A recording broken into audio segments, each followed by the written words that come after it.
Friends, இன்றைக்கி நம்ம என்ன பார்க்க போகிறோம்னா சிம்பிளாக தக்காளி கடையல் சீக்கிரமாக செய்கிறதுக்கு இதுதான் ஒரு ரெசிபி பார்க்க போகிறோம். ஃப்ரெண்ட்ஸ், நம்ம இன்றைக்கி என்ன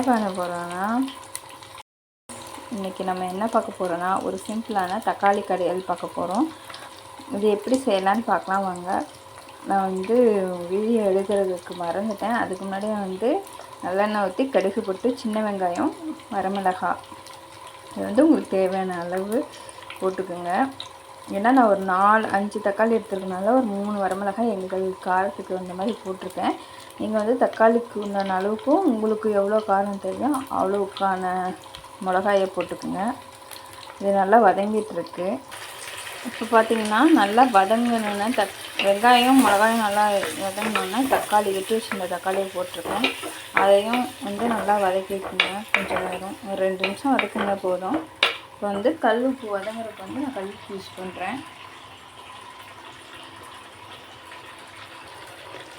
வதங்குறதுக்கு பார்த்திங்கன்னா கல் உப்பு போட்டிருக்கேன். கல் உப்பு போட்டால் தான் கொஞ்சம் டேஸ்ட்டும் நல்லாயிருக்கும்.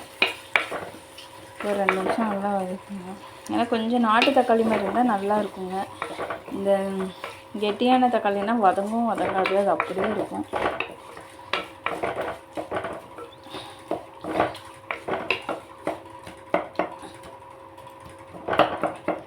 பார்த்திங்கன்னா ஒரு 2 நிமிஷம் நல்லா வதங்கட்டும். செல்ஃபாக வீடியோ எடுக்கிறதுனால டக்குன்னு உங்களுக்கு காட்ட முடியலைங்க. தக்காளி போடுறது எல்லாம் போட்டுட்டு தான் காட்டினேன். நான் இன்னும் கொஞ்சம் வீடியோ டெவலப் பண்ணிட்டு சாரிங்க கண்டிப்பாக பேசணும். இன்னும் கொஞ்சம் நல்லா வீடியோ எடுக்க நல்லா கற்றுக்கிட்டு நான் இன்னும் கொஞ்சம் நல்லா உங்களுக்கு நல்ல ரெசிபியாக போடுறேங்க.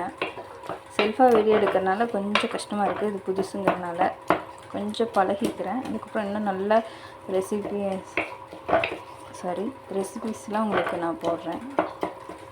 கொஞ்சம் ஸ்டார்டிங்னால கொஞ்சம் ஒரு மாதிரி இருக்குங்க, பேசுகிறதுக்கு ஸ்ட்ரபிளாக இருக்குது. இப்படி நல்லா வதங்கணுங்க.